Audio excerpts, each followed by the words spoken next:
Sa Majesté le roi Mohammed VI a présidé aujourd'hui au Palais Royal de Rabat une réunion de travail consacrée à l'activation du programme d'urgence pour le relogement des sinistrés et la prise en charge des catégories les plus affectées par le séisme d'Al Hawz, qui a fait l'objet d'instructions royales lors de la séance du travail présidée par le souverain le 9 septembre 2023. Les développements avec Nissan El Hamdaoui.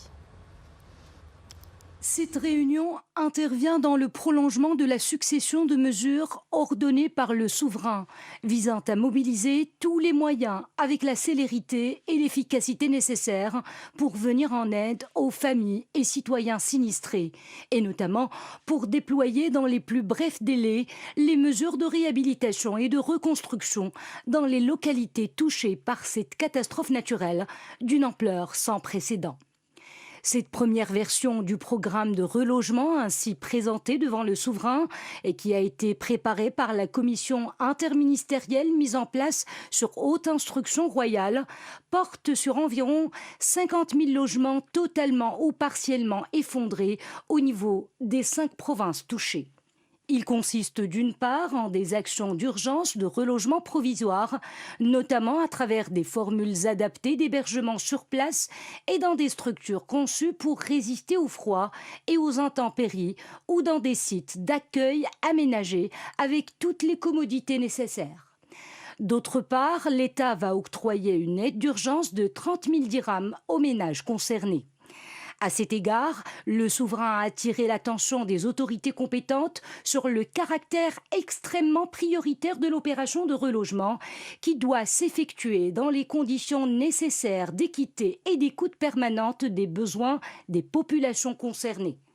Le programme consiste, d'autre part, en des actions immédiates de reconstruction à déployer après les opérations préalables d'expertise et les travaux de préparation et de stabilisation des terrains.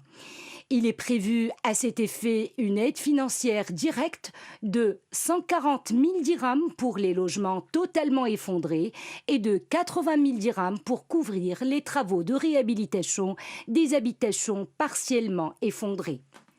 Aussi, Sa Majesté le Roi a insisté sur la nécessité que l'opération de reconstruction soit menée sur la base d'un cahier des charges et sous une supervision technique et architecturale en harmonie avec le patrimoine de la région et qui respecte ses caractéristiques architecturales uniques.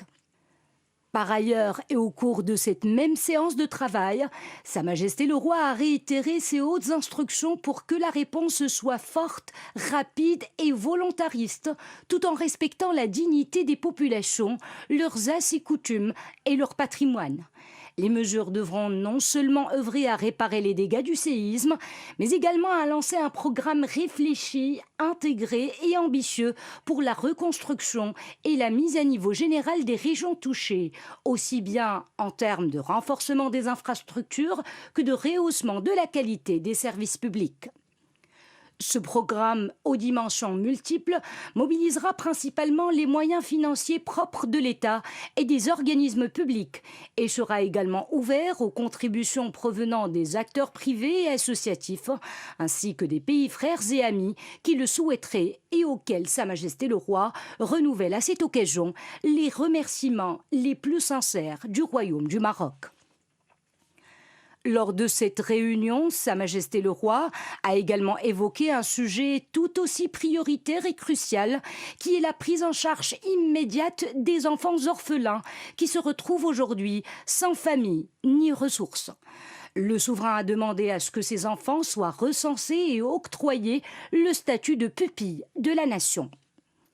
Aussi, afin de les sortir de cette situation de détresse et de les protéger de tous les risques et de toutes les formes de fragilité auxquelles ils peuvent être malheureusement exposés après une catastrophe naturelle, Sa Majesté le Roi a ordonné au gouvernement de mettre dans le circuit d'adoption et dans les plus brefs délais le projet de loi nécessaire à cet effet.